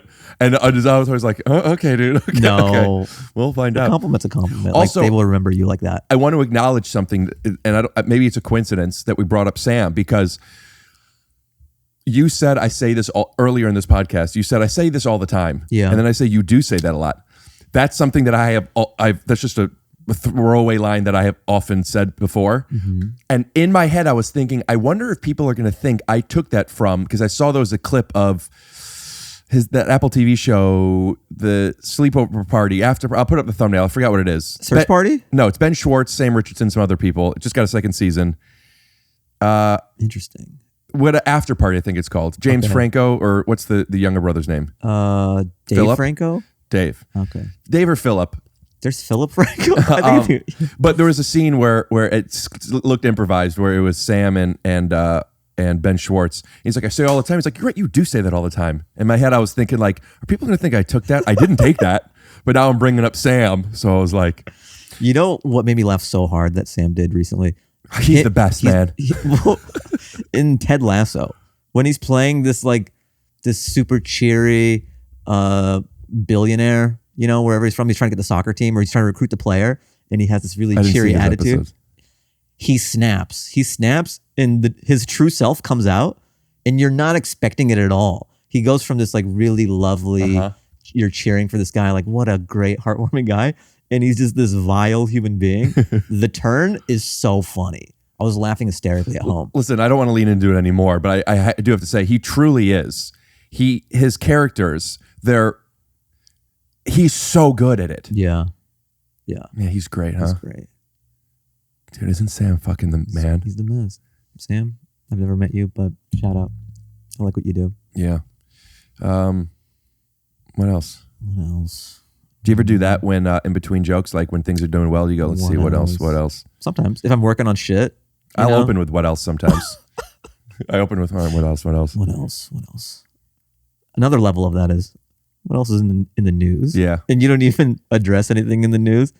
That'd be funny to be like, what else is in the news? So I have hemorrhoids. It has nothing to do with news. I also open with, I'll leave you with this. That's good. Just quick little things. Yeah. I found that everyone, I'm sure, has their own version of it, but speaking for myself, not only is it important to open with a laugh and or specifically to get them to trust you, because it doesn't have to be a laugh if you're building something else. Yeah. If you have an intention with something at the beginning, right? Mm-hmm. I have found that it's important, and maybe I'm wrong, actually. I'm not, it doesn't matter. I don't know if I felt like I need this, and now I'm wondering, do I need this? But it definitely offers a benefit where not only is it a quick laugh, but it's also one that makes people think, is he serious? And then know that I'm doing it on purpose. Because I don't like doing bits where I would like this, you know, I don't want to wink to them. Yeah. But I also want them to be in on it. Right. And I found that a lot of my bits, they're not in on it. And all I have to do is tell them this one little switch, but then it's over. You know, you can't be like, by the way, I'm not really Lance Kinstopoulos. Yes. But they know that's a bit. They don't know that it's not real, but they know it's funny. They know what this guy's doing this thing. Well, part of the beauty is half the audience is in on it and half the people think it's a real guy. And that is the fun. So tell me where you agree on this. I think when we're younger and not as experienced, right? More specifically that, a few people get it and then a lot of people don't get it. And as you get better, that ratio changes. Eventually you get to half dozen. Then you get to most people get it. I know people think to me that like I was weird to be weird and I like making people uncomfortable. I wanted everybody to love what I'm doing. Yeah. They didn't. Right. So you want to get that number. My take is you want to get that number as high as possible, knowing that operational cost is at least some people won't get it. But this idea, and I've heard other comics talk about like, you're not an artist unless half the people hate you and half the people love you. I've heard that. I don't think it has to be half. Yeah. Ideally, it's not half. It's more than that. I understand the principle of that, though. Right. I think the takeaway from that, which I think is true, is that being content knowing some of the people aren't going to like what you're doing, Right. and that's fine. Yes. Like, keep doing your thing. You'll have your fans. Not like you're purposely trying to put people off, but if you are accepting the fact that, like, this is what I do, this is what I believe is funny, there's going to be some people who are loving it, and there's going to be some people that's not for them. And that's gravy. That's because if you're trying to make everyone laugh, not to say that you don't want that to happen. Like Sam Richardson. Well, that's a different thing. That's like comedic acting. He makes everyone laugh. But dude. if you're a stand-up and you're coming from a place of like, I just want the whole crowd to laugh tonight. It doesn't even come from like, what do I think is funny? You're going to be very forgettable. You know, even if you make the crowd laugh, they're going to purge it as soon as they leave because there's you don't have your DNA on it. Yeah. Yeah. But if there's a little something that you could do, a little where you still get to be this present in the pocket, this is what I want, this is what I'm feeling, but there's one little, for example, if you just weren't talking into the microphone, you know, that's a more literal technical thing. But if there's one little thing you could do to get an extra 15% of them on board, and that's what I'm talking about opening with a joke where they realize, oh, I'm going to question things at least, even if I don't know the answer, as opposed to people knowing something is this way when they're wrong. I've paraphrased Mark Twain many times on this podcast, but there's something he says, and I don't remember what it was, so I'm not going to bore you with it. But anyway, no, it isn't people that are wrong that's the problem. It's people that know when they're right when it just ain't so. And it's like, I know what he's doing, and you don't know what I'm doing, as opposed to them being like, what's going on? At least there's an opportunity where you're conditioning them to question, right? Yeah. So doing an opening bit where you're conditioning them to like, they know one thing and then they realize, oh, that's not what it, I mean, I'm telling you these different opener jokes, but I'm gonna do another one that's like by design. This isn't something I do often. It's just a throwaway something, but it serves that purpose. I used to do a joke, and I guess sometimes do, but I open with, I know what you're thinking. What did Dave Schwimmer and Andy Samberg, do they have kids? Are they dads? Yeah. You know, it's just like to flip that opener on its head. Yeah. So just like, oh, I know. And people also crazily laugh at the idea, oh, he does look like Schwimmer. Like just that simple. You're laughing at the wrong. Right. So let them know, here's just a joke. I'm just I'm doing this on purpose. And I have found when I get a laugh early on of something where it's just not what they thought, it helps if later on something's weird, people at least subconsciously like, oh, is he doing something? Without me having to say. Does that make sense? Yeah. You're not that way because you're much more, when you're Fahim, you're much more, you're doing it right. I've also learned to kind of be somewhere in between. Whereas I think early in my stand-up career, I was like a guy, I think this is true of a lot of stand-ups. You're like a guy being a stand-up comedian. There's an invisible plexiglass between you and the audience. There's plexiglass. This is pre-COVID. Well, I'm saying like an invisible wall would make sense, but if you're saying plexiglass, just say plexiglass. There's plexiglass. Right. There's imaginary plexiglass in between you and the audience. And so you may be telling jokes and everything, but people are watching. They're not connecting. You're not connecting. You're telling these jokes, but they're almost like set pieces. Whereas now I know how to come up with the jokes. I have these funny thoughts and I can have a rapport, like a conversation with the audience. I can go into the bit. I can comment on what's happening. You can be a three-dimensional organic human being. And that's the beauty of the Comedy Store, especially the original room when I would go on so late at night. When I first got there, if I'm just doing my bits and there's 5 people in the crowd, it's not honest. If I'm playing like it's a 300 seat packed room. And you would do that, why? Because you felt that's what you're supposed to do? No, because you don't have the toolkit yet to be able to play for 5 people. Because that's you've never connected with, on it. You're always jokes first, connection later, I think, when you first start doing stand-up. I don't No? I don't think so. Yeah, for me you, at least. maybe. So even if you have great jokes, if you're not connecting and you are not honest and you are not present and you are not real, you are not acknowledging whatever the energy is in the room at this moment in time, your jokes aren't going to work unless you have this first. What is this? Connecting. Being a human, they trust that you are perceptive and that you are aware of the situation you're in. If there's 5 people in the crowd, and I'm like, how's everybody doing tonight? Yeah, no, or not even that. Just straight into a joke. Like, hey guys, me and my girlfriend are having a hard time. Like, and there's 5 people and it's 1:30. Everyone's out already. They're like, this guy. I've always been attracted to people that could do that. I feel that my strength came the opposite way. I was always able Connecting to first. connect and acknowledge. But then, where are the jokes? Where the stuff? So it's something in between. Yeah. You need both, kind of. But people that could go up and just go into it, which I have looked at you as that type of person. You think that that's maybe not the best way, at least not all the time. I've always looked at that as a very big skill set that was very hard for me to develop, and I'm still working on, of just being able to just fucking do it. It depends, like what type of show I'm doing. I think you do stand up long enough. You've done so many different types of shows that you know how you need to start every time. If you're doing a packed OR or a packed any room, you can pretty much start any way. You can just go straight into material if you want to, because there's so much energy. Right. They know the social contract with stand up comedy. If there's 5 people in the crowd, there's a different approach. You've got to be like, comment on what the comic said before you if you want. Something Give that it up happened for to Sam you. Richardson. He was hysterical, huh? Yeah, or be like, hey, what's up, this guy? Like, how come, comment on whatever's happening, or if there's something. Guys, could you give me an example? I'll bring you up on stage and then, but then I'll be in the audience. Could you just do an example of it? Yeah. I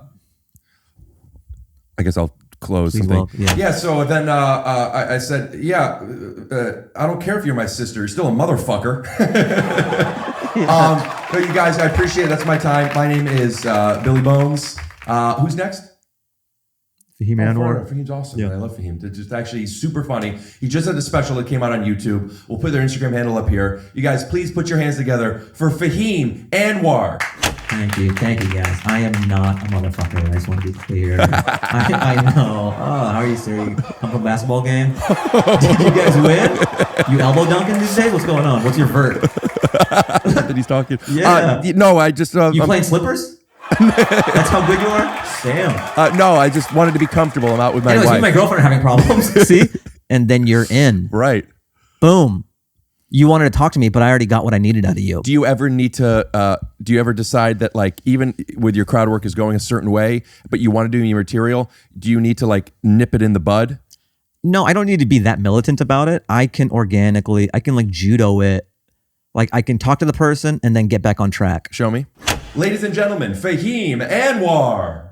Yes, thank you, guys. Thank you. That is my name.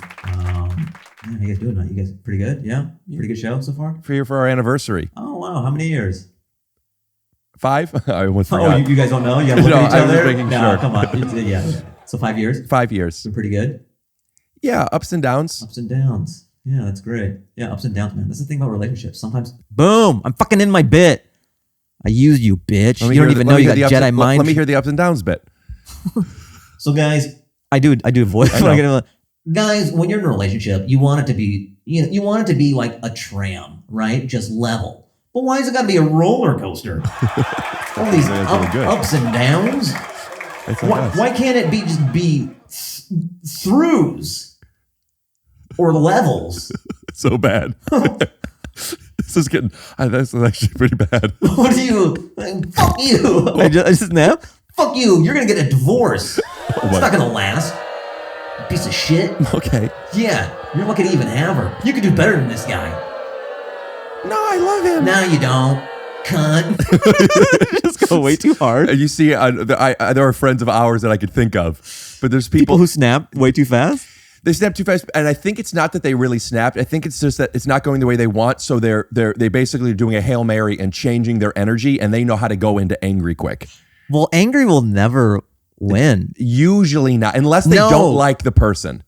It's very hard to win with anger. All right, this is. I mean, if comics watch this, I've always known this about stand-up. Sometimes you'll get a heckler, or maybe someone. Sometimes people think heckler is always malicious. Sometimes you got to get a projection. You've got to get a read on how this person is. Sometimes there is just like evil people who are trying to derail the show, and they have a black heart and they're assholes. But usually, it's just a girl or a guy who's had too much to drink. They're enjoying themselves, but being a little disruptive. Yeah. So maybe they're like repeating one of your jokes or saying yes and just being a little kind of extra. Yeah. But they're still having a good time and they mean well. But they are stepping on They're stepping on show, jokes. They're being a little not their intention. Not their intention. They don't know any better. You kind of have to have kid gloves when you are interacting with them and like have fun and interacting, try to get them to stop in a fun way. Because if you're like, hey lady, I'm trying to do my craft up here, or like you're fucking up every one of my, then the whole crowd is like, it's really unattractive. You have to match, your energy has to match whatever they're giving out. And the audience knows if they just don't know any better. So if you snap and you're like, I'm doing my thing, you've lost the crowd. But I think I'm more referencing when comics don't truly snap like that. I'm doing my thing. I think that's their choice.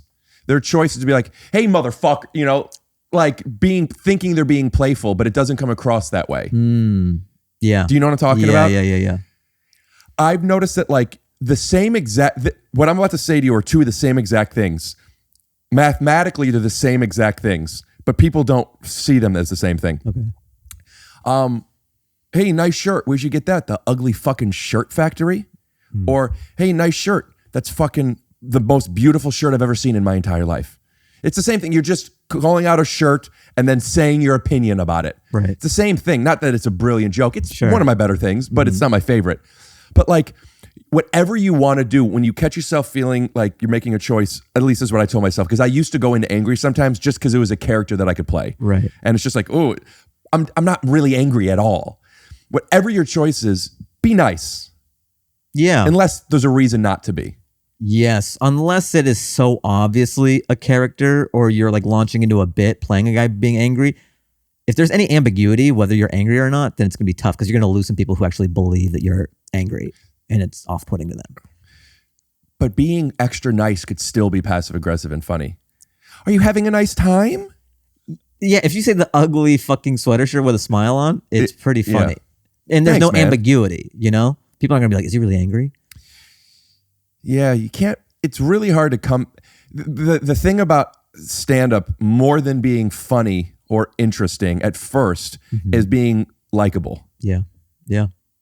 It's like our number one job is people wanting to, unless you're a certain character where you're playing that version where like you're not, you're the bully or the whatever. But even that's likable. Like we have to like you. There have been times. I mean, it happens. It doesn't happen a lot now. Just from being in it for a while.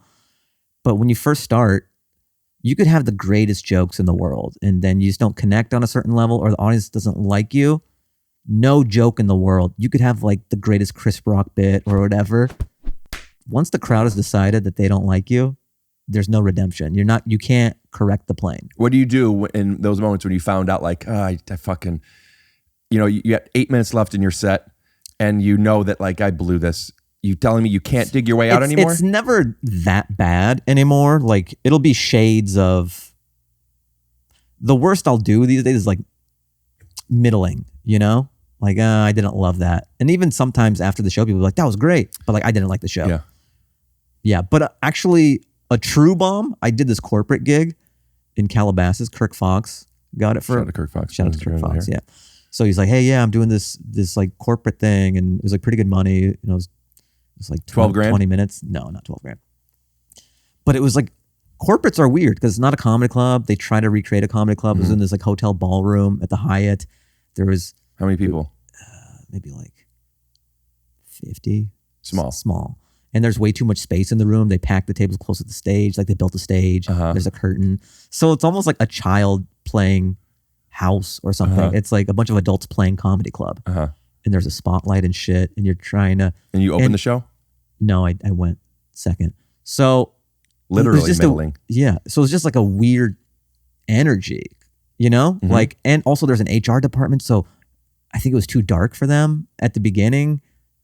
So, and they're with their people at work and they can't laugh at these type of dark jokes at work. So even though it's at a hotel ballroom, but I knew very quickly, I was like maybe 3-5 minutes in, I go, oh, I just got to pack it in. Like mentally, I just knew there was no saving this. This is just a money grab. Like this is not going to be enjoyable whatsoever. All I got to do is just not lose my mind and cash my check after it's done. So just go through the motions. Yeah. If anybody wants to get on board, just like do my time. But what an uncomfortable place to be, even if you could accept it. There's no way to do stand-up and not experience that at some point in your career. It is a familiar feeling, especially the first couple of years of stand-up. I know what that is. It doesn't happen a lot anymore, but I recognize it. You don't freak out. You go, oh, okay, that's what's going on right now. Go through the motions, make the best out of what. I was actually proud of myself when I was up there because I'm like, it's a hard thing to do. But not really. Because like you're very, that's what I was talking about before. Like when you're like, oh, I'm not connecting in the OR at 1 a.m. in front of 5 people. But what you're doing is a different skill. Maybe you're not connecting, but that version is what you were doing at the hotel. You're able to just go in, that just do the thing. That's really hard to do. If it was different circumstances, I would try to draw something out of them. Like if it was the Comedy Store late night or something, I can have fun because the world's your oyster. You can talk about whatever material. There's nothing off limits. Right. But then they didn't like the darker stuff, or you kind of had to be corporate clean. They weren't digging it. So I just sort of like, let me just pack it in, go through the motions, get through my time, collect the money. Yeah. I feel like people who don't do stand-up don't recognize how hard that is. Sure. The way that people that don't play basketball and they watch like some people, like sometimes I'm watching and then somebody is driving and stops short and hits a 7-foot shot. That's a really hard shot in transition to make. But people, they don't know, like, yeah, he's close to the hoop. That's a very hard thing to stop and just. I wouldn't be able to do that. I wouldn't spin. Maybe I would, but I would have to be like, I don't know what you want me to say to you now. That's where I go. I can't, I'm not going to do my fake mustache stuff. Well, I just knew, okay, this isn't going to be fun. Just get through it. Yeah. Did Kirk feel the same way after? Because that's what the room was. Did you ask him? Yeah, it was just kind of a weird energy for everybody. But that happens in comedy. Sometimes corporations or whatever, they'll want to do a show because they like a show at a comedy club and they're like, let's put one on. Do you think they were happy with it? Probably not. I don't know though, because sometimes as a comic, we do certain shows and we know what we do so many shows, we know what the best is. And if it's not that, you think it's bad. Right. But then sometimes people come up afterwards and they're like, that was great. We had such a good time. But then you're like, oh, I didn't feel that way. Yeah. Do you think that's how Tim Robertson felt when you messaged him? Like I don't know if he even read it. Yeah. But I didn't send it because I call Sam and ask him to call Tim? No, come on. I'm going to call Sam. No, don't do it. Hey, Sam, what's up? I'm on the podcast. I just want to say you're so fantastic. But again, one of those things with the compliments, it's like I don't do it because I need anything back. It's like I'm very content just sending that into the universe. And if they catch it, they catch it. But I don't need, like when I did Conan, I wrote him this like hand letter just because like I really looked up to him. He's one of my comedy guys because he touched SNL, his late night show on NBC after the Tonight Show. That is like quintessential Conan to me, so formative. And he was a writer on The Simpsons. And you know, Conan and I are really good friends. Really? Thanksgiving. That's cool. Yeah. I was teaching a 2-day comedy class. You're teaching it? Taking. Wow! Okay. Okay. That's not water. Whoa, you guys are like really good friends. Yeah. That's But crazy. you were saying Simpsons. Yeah, so he just touched these comedy institutions that I think really formed my comedy sensibility. So I just wrote him this letter that like, hey man, like, you've meant a lot in just my formative comedy years, and yeah, such an honor to. Actually, I have a clip of when you wrote the letter. Okay. Yeah. Dearest Conan, first things first, thank you so much for having me on your television program. It means the world to me. A boy turning to a man, fulfilling his boyhood dreams, priceless. You have written on The Simpsons, SNL. And your show is so seminal. I feel comfortable giving compliments now. That's a thing I do, because I am older and wiser. And I hope to get even older and wiser, and then die someday. Always yours, Fahim.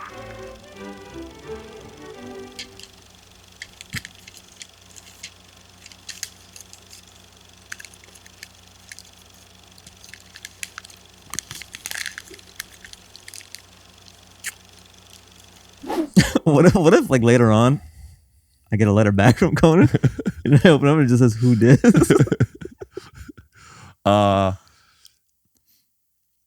That kind of stuff, I would love to like text Conan and be like, hey man, real quick, this little bit, Yeah. you know, could you film this? That would be fun to be able to do. Yeah. That's kind of what this podcast is though. Yeah. Like I got Snoop on, which I'm shocked. I really didn't think he was going to answer. Bro, I know. Especially, you know, because of our stuff in the past. I'm surprised that he's still. Well, he didn't know I was with you.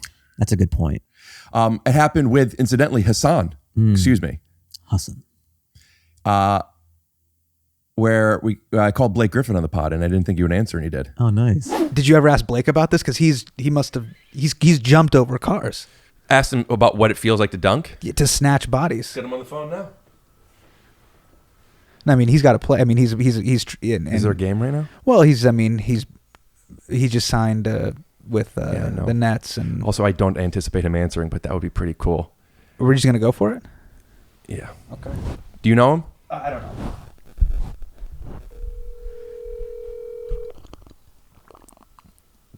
It's cool that you know him, though. It's so cool. It's pretty cool. It's so cool. I know JJ Redick. Get him on the phone. Should I get him on the phone? Hello. Blake. What's up, guy? Hey, no pressure. I'll clear it with you first, but I'm on a podcast with Hasan Minhaj. I don't know if you know Hasan. Yeah, I know of him. Well, listen, he brought it up, not me, okay? But he was asking me what it feels like to dunk and on somebody. Specifically on someone. On somebody. And I told him... Why would he ask you that? Blake, I said, why would you ask me that? Well, Because he's seen me play. I first asked him, have you been able to dunk in a game? And he was like, yeah. I don't know if he could hear you. Okay. Listen, don't bust my balls now. Hasan asked if I ever asked you that question. Because I said, I don't imagine the feeling ever goes away for somebody who still does it every day of their life. And listen, no pressure, but could you give us a soundbite of what it feels like to dunk on somebody? And congrats on the move. I mean, if it's at home, it's crazy because the crowd goes nuts and you just get like a kind of surge of adrenaline. But on the road, I think it's even better because the crowd goes, oh, like it's like, oh, like you can silence everybody. On the road, when you dunk, is it a better feeling when the people that don't like you still give it up for you? Yeah, that must be kind of cool. It's like you go into the way arena, right? And the crowd over, right? And, or it's just like Ask him if it's still fulfilling. Ask him if it's still fulfilling. It's kind of like you get the last night. Hassan wants me to ask you, and I could probably answer because I know too. Dunking but on somebody is it still fulfilling? Is it still fulfilling? To completely humiliate somebody. He wants me to ask you: is it still fulfilling to completely humiliate somebody? Like that? Yeah, absolutely. Okay. Well, you heard it here first. Blake Griffin and I humiliate people. Thanks, Blake. Seriously, congrats, man. Thanks, man. All right, I'll talk to you later. Good for him, huh? Yeah. Hassan's doing great. He's doing good. I think he's about to film his new Netflix special. I opened for him for a few dates in Texas. He's big, man. He's so big. Do people know you when you open for him because you have friends? Some like I'll get some DMs afterwards, like, "Yo, I had no idea you were gonna do the show too." Yeah. So like the diehard, like people who know Goatface and stuff. Right. Yeah. If you get to the point of that, where people are coming out to see you. Not that it doesn't happen, but I mean, when everybody in the audience bought tickets for Fahim, you know, is that something you think about? Does that happen? It happens sometimes, like before the pandemic when I was doing the road more. I'm sorry about everything. I know, I'm sorry. Like, out there, you okay? Mental health is doing okay? Like, yeah. Family's okay? Listen, everyone's okay. That's as long as everyone's okay. Do you remember when you used to wash your potato chips in the sink? Yeah. Were you one of those guys? Potato chips? You had the bag, bring it, like each it. chip. Yeah. And it tastes like Lysol? I remember when I realized why even buy flavored chips, because I'm taking all the barbecue flavor off. So they should just make Lysol flavored chips. First base. Yeah. So, oh yeah. So like, I was selling out the Punchline, and I did a weekend in yeah, it was like the first time this was happening in my career, and it was kind of cool to be at that point. Explain to me the difference when you walk out to an audience there for you, knowing you, versus not when it comes to your opener, your first joke. Oh, well, then you're playing with house money. Like, I can just go up there and be like, because they already love you. Is it that easy? It's that easy. If you're playing to your audience, right. There is something, like, I am a stand-up purist. I just love stand-up comedy. I love the craft. And I just love intrinsically funny things, regardless of who you are as a like them not knowing me. So there is this romance. Even with this special, what I love about it is they don't know who I am. A lot of these people don't know. Some do, maybe like a couple, but I'm not like a big household name or anything. So the laughs I'm getting, there's a romance to crushing and making an audience laugh when they don't know who you are. Because that's just a testament to how funny the bits are. It's like flirting, having a good first date. Yeah. You know it's not tainted. Like, these are really funny, pure ideas, because it's not they don't know who I am. I've heard comics say that once they're bigger, they don't really, it's harder to build a set because they're not getting honest feedback. Exactly. So I understand there is this romantic period that I'm in right now and up until now where every laugh I get is based on the joke and it being intrinsically funny. Once people know who you are, you get this extra goodwill, and it's not as That's clear. what I'm fighting through now. Yeah, just because everyone's like, Rick. Yeah. It's a joke. Fuck off. Rick was eating assholes on stage.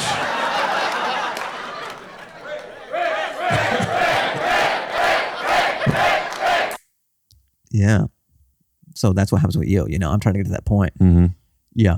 But it's tough because then it's like I said, so I just flew in. People are already laughing before I told them my arms are tired. Yeah, he flies all the time. Yeah, and he's doing his flying bit. Rick. And you're like, please calm down. I need to get into my flying bit. He said it again. But it's also really flattering. Yeah.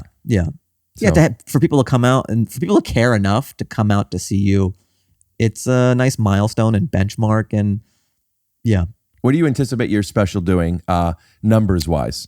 What is your channel? Do you post a lot on your YouTube? I'm trying to do shorts. This will kind of be the big splash to hopefully get me to be more active on the channel and everything. I was just focusing all my energy on finishing the special, doing it the way I want and completing it. So it's just going to be on my YouTube. So youtube.com/Fahim Anwar. Again, link is into the... Yeah. You will have probably done a bit of podcasts. Yeah, like did a little thing on Bad Friends, and then I'm doing Rogan and amazing. Austin. Cool. Yeah, Joe. Oh, awesome! That'd be hilarious. It's like Sam Rogan. He gets like, I think he has 20 reviews on iTunes, but it's a very different demo than comedy. So I'm happy to branch out. Like Dwight Franco. I couldn't remember the name. Dwight Franco. Whoever the other Franco is that. I don't know what the numbers will do, but I'm not even I just wanted to make the thing I wanted to make. I know, but it matters. You want people to see it because that's what stand up is now with YouTube personalities. Yeah, like you put it, you very well could get more eyes on YouTube than on Comedy Central now, for sure. So it matters a lot because that will make people want to come see you live. Sure, but I'm very I'm very zen about it. It's not like if it doesn't get millions and millions of views, like. I made the thing. All I wanted to do was make the thing that I wanted to make. Am I happy with it artistically as a comedian? And just, I like it. And I'm going to put it out, my baby out there. Hopefully people enjoy it. Yeah. Hopefully it does well. You deserve to have a lot of people seeing it because you made the observation. I'm just saying I would agree with a lot of people don't know who you, relatively speaking, comedy fans. Yeah. Who, because, you know, there's the big comedy podcast, they know them, and then there are random ones that they found. Relatively speaking, they don't know you yet. Yeah. And this is a great opportunity for them to meet you and see, oh, you're... Hopefully, yeah. Like, I like that this is a substantial thing. This is kind of my strength. This is what I do. Yeah. This is the weapon I chose in comedy. And yeah, like it's a nice foot. I'm very happy with it. Like that's my intro. If you watch it, like it. But it's very me. You'll watch it. I feel like I have a very smart audience. It's insane. They're all very, very smart. A lot of them are really ugly though. That's okay. No, I'm just... Which ones? I just list the people. You know, I don't know. I'm sure you're all beautiful. But I feel like, and maybe this is just podcasting in general, but just coming from my eyes, and I only know podcasting from my podcast. You trust me. My audience trusts when I make recommendations of stuff, and I say like, so go to the thing, right? Link, you know, you get where it is in the description. Comment. In fact, you know what? So I get something out of this. Comment Glassman sent me. TYSO sent me. You know, but help the algorithm. Leave some comments, and people will at least go and you'll at least watch 5 minutes. Yeah, and then you'll decide. But I'm telling you, one of the I don't know if you've watched every episode of my podcast, my boppers and goblins out there, but you've heard Fahim brought up many times. One of the funniest stand-up comics there is. You just maybe haven't seen a stand-up yet. Go watch it. It's. They already watched it. Oh, I forgot. Yeah. Thanks, guys. Thanks for watching. If you took an hour dump and you didn't see that. For the hour dumpers who are just joining us. Also, I know we're talking about you and your stand-up, but I also want to plug, even though he's been on here many times, I also feel that people don't know, relatively speaking, Eric Griffin is a stand-up comic. Amazing. He's also one of the funniest people to me. Yes, I agree. And he and I have spoke about it a bit because like his podcast doesn't always do his personal podcast, Riffin with Griffin, which I listen to and I like a lot. Doesn't get the type of numbers that he draws in when he's a guest. He doesn't know why. It's just whatever it is. He referred himself once as the Nate Dogg of podcasting. That's fucking hilarious. And he does so well, but they know him as the podcast guy. And I keep telling Eric, put more, because he has a lot of footage, but it's not really on YouTube. Yeah. Put your people don't know you as a stand-up. He's so good. Yeah, he's one of the best as well. Yeah. Always also he just crushes. He crushes. There's no room he doesn't crush. Even guys like Bill Burr, because we were driving to lunch, me and Eric, and we're just sort of like talking about our career and stuff like that. And he's trying to bridge that gap as well. And he goes, it's nice though, like Bill Burr will be on the same show and be like, you should be closing out. Because even Bill recognizes how funny Eric is. But you have to know, you have to see it. Yeah. And you have to see it. Or they're two different things. Like being a great comedian, a great stand-up, and like crushing in a room is different than people knowing you. 100%. 100%. But sometimes people will equate, people are busy, people have lives and everything. They don't know the nuances of the comedy scene and who crushes. They just kind of like know who they know. It's why it's important in any social interaction, whether it's stand-up, whether it's a different career, or just somebody's Etsy store, whatever the thing might be, to like have champions. Yes. I don't have the biggest audience in the world, but I have a good podcast size audience. It's not like Bad Friends, obviously. Yeah. But like, I like to think that if I say this guy is one of the best, they'll at least be like, maybe I'll check it out. Yeah. As opposed to somebody who's always like, this is the best pizza in the, he always says it's the best. Right. So having people that trust you already, that having them as champions. And I think the comedy community, sometimes it's a little superficial. Sometimes it's very transparent just because it's transactional and like, I'll plug your thing. But when people really like something, they like showing people. It's almost like association. Like, look at how funny Fahim is. Aren't I great? Because I'm part of this world. You know what I mean? It's like turning someone on to a band that nobody knows about. There is something nice about being new to something and turning somebody on, because it's a validation of your taste, and you get to see somebody watch it for the first time, or you get to corroborate what you think about this person. Like, and you need that. That's what marketing is now. Unless a clip goes viral, the other way is that, and that's why it's which Rogan again? Joe, right? Joe, yes. That's amazing. I mean, what's I'm bigger doing than that? Sam Rogan and then Joe. I'm doing the Rogan tour. Do you know which comes out first? I believe Sam first, just to prime the pump. Right. And then Joe. And then I'm doing Bilal Rogan. Oh, he's big in Indonesia, though. Yeah. Do you have Indonesian subtitle? Great, by the way. If your special on YouTube does have some language subtitles, just whatever the market you want to get into. Yeah. Each room is a different. It'd be like the dumbest hook. Like each room, I do it in a different subtitled language. Yeah, but it's still all in English. It's all in English. It's just subtitled yeah, different. Yeah. It's like Mandarin in the OR, and then it's Italian. Yeah. Yeah, but one thing I will say about stand-up, what's beautiful about the world that we're in, is I think there's the most form of justice in the entertainment industry. Or of what? Cream rising to the top? Yes, and championing of each other. Because we see things like comics help comics out, like, okay, feature for me, come on the road with me, I like this guy, or so-and-so, you should pass them, they're funny. Like that happens a lot in stand-up. Kind of going to bat. Put up a picture of the Not Pass to the Comedy Store hoodie. So yeah, that will happen. Or like Rogan, come do this, I'll help you with the special. Like me doing Bad Friends, me doing this. That camaraderie is lost in a lot of other fields. Like I don't think it happens a lot with acting. Just they don't have that type of control. Well, they don't have their own platforms, but they do. I see people sharing on their stories. Lamorne, by the way, is a great one of that. I'm seeing Lamorne posts I don't even look at who he recommends anymore, though. I mean, he also like every day, and I talked about this on one of his podcasts that he came on. I mentioned, and I edited it. I put it out maybe 2 or 3 weeks later, and I said to him, every day you post wish so-and-so a happy birthday. And then I screen grabbed just over 2 or 3 weeks. There was like 20 different happy birthdays. It's such and he always send him a nude or send him a picture, like just like whatever, who the guy or girl is, a different joke.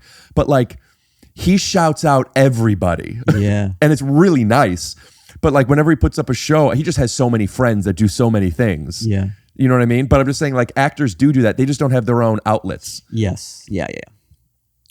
Which is what comedy podcasts have become. They're not just podcasts. It's a very specific, it's the comedy community podcast. Yes. CCP. Yeah. Yeah, it's become so big, man. Like, it's really cool to see from the sidelines, like what you've turned this into, like Bobby and Santino and just like Tiger Belly, just everyone's podcast. It's like a viable thing. It's not, because it used to be other, but now it is going toe to toe with like traditional television, like with numbers and stuff and reach. Yeah, I talked about this with somebody. I don't know if that episode came out, but yeah, how YouTube used to be a thing where he's like, oh, he's a YouTuber, and like the way that influencer has that negative connotation to the term. Yeah, but now it's like having a YouTube channel is having a TV network for sure. I'm almost envious of, because we're generationally caught in between old Hollywood and new Hollywood. So there is this baggage with like YouTube and Instagram. Sometimes I'm envious of kids who don't have that. And so they don't even think I should be doing these things that are less productive for their career. They're like, why wouldn't I just do Vines or Instagrams? They all have their strengths, though. They all have their strengths. They're different. Because you know, there's a lot of people that have a massive stage that they haven't earned yet. And I don't, by earned, I mean that quite literally, like they haven't developed yet. Almost like when you were talking about, in fact, just like when we were talking about when everyone already loves you, it's hard to get that vibe. So when you're being validated for something that just objectively isn't expert level yet. It's a different thing in medium. It's a different medium, and it's being a personality without the craft, right? Like, I guess, but sometimes I feel like, as much as I love stand-up, you know, I've dedicated so much of my life to it. Sometimes you feel like you're a silent movie star a little bit. Could right? you lean into that a little more? What? Thank you. No, like what you mean. I was talking to Roy Wood Jr. We were talking Shout out to about. Roy Wood. Also, by the way, got to say, so funny. Roy Wood, yeah. Also, Twitter, which I don't know if, I mean, maybe you're a Twitter guy because you... A little. It's Twitter, who gives a shit? Yes. He's so funny, even on Twitter. Yeah. He's so funny. His stand-up is so funny. I really want to get Twitter, him on here. I love Roy Wood Jr. Yeah. Check him out. But we were talking about stand-up and then Spotify and stuff, and he was saying, you know, stand-up is under jazz on Spotify. Mm. And that, because it's our world, we care so much about it. That was just a nice kind of snap back to reality. Like, we're under... Do it again. You had a mustache. Reality. So that really put it in perspective. Like, oh yeah, we're under jazz. So it's not as big as, like, you can love it and everything, right. but there is kind of a ceiling. What's the point to to it. that, though? What's the point to it? What's the point you're making? You're saying that, like, the point silent I'm making movie star, is because, like, sometimes comics who've been it for a long time, they'll be like, yeah, but these, like, Instagram comedians or whatever, they can't do stand up, like, they can't. But it almost doesn't matter. I almost think if you're a young kid nowadays, why would you do stand up? In my mind, it just seems like such a slower burn and trajectory. You'd be better off just making funny TikTok videos, funny Instagram. It's almost like so much wasted effort. But it's kind of cyclical because that's what we were doing with sketch. Sure, but there was it wasn't as immediate. We were using sketch as a way to potentially catch the eye of Comedy Central or SNL. It was like a portfolio for us. It was in its infancy where you didn't think that I could have a viable career off YouTube yet. We were still, because we are of the older generation where you do the thing. I'm 22 to get the thing. Yeah. Wow. I had no idea. Anyway. Yeah. So that's what the thing was. Oh yeah. So they'll say, like, these guys can't do stand up, but almost who cares? Oh yeah. You just have to be good enough, and your fans, like, if you pop off on Instagram and you become this, or a TikTok and everyone loves you, you have all these fans, they're just happy to be there. It's about sustainability. And it's not coming. I mean, my point isn't like, well, they can't fucking, I mean, whatever. I don't care about any of it. I'm just saying that when you have a following, which you could get from social now quicker, that's necessary in this business, even as a stand-up. Yeah. However, to work for generations, decades, there has to be a craft.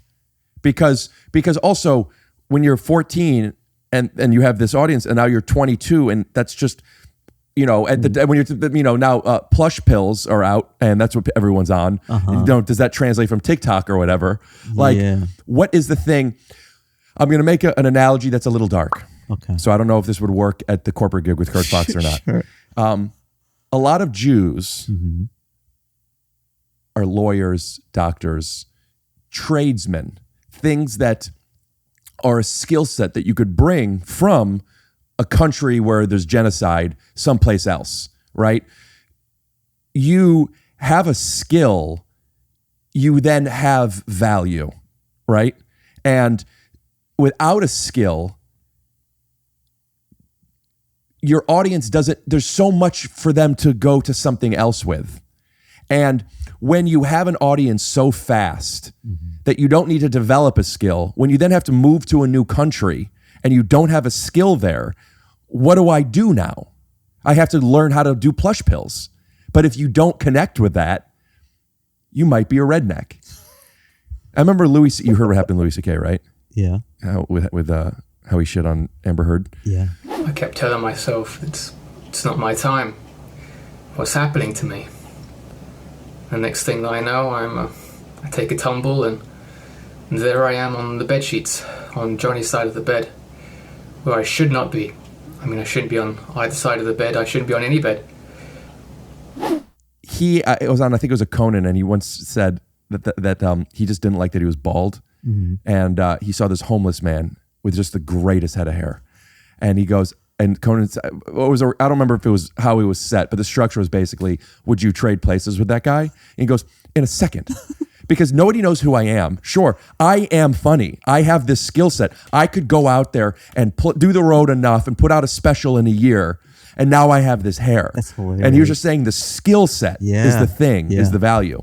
So that's what I'm getting at when you have an audience, which not only is that a great thing, it's necessary. You, relatively speaking, have this amazing skill and not yet the audience that matches with it. Yes. And people aren't watching it.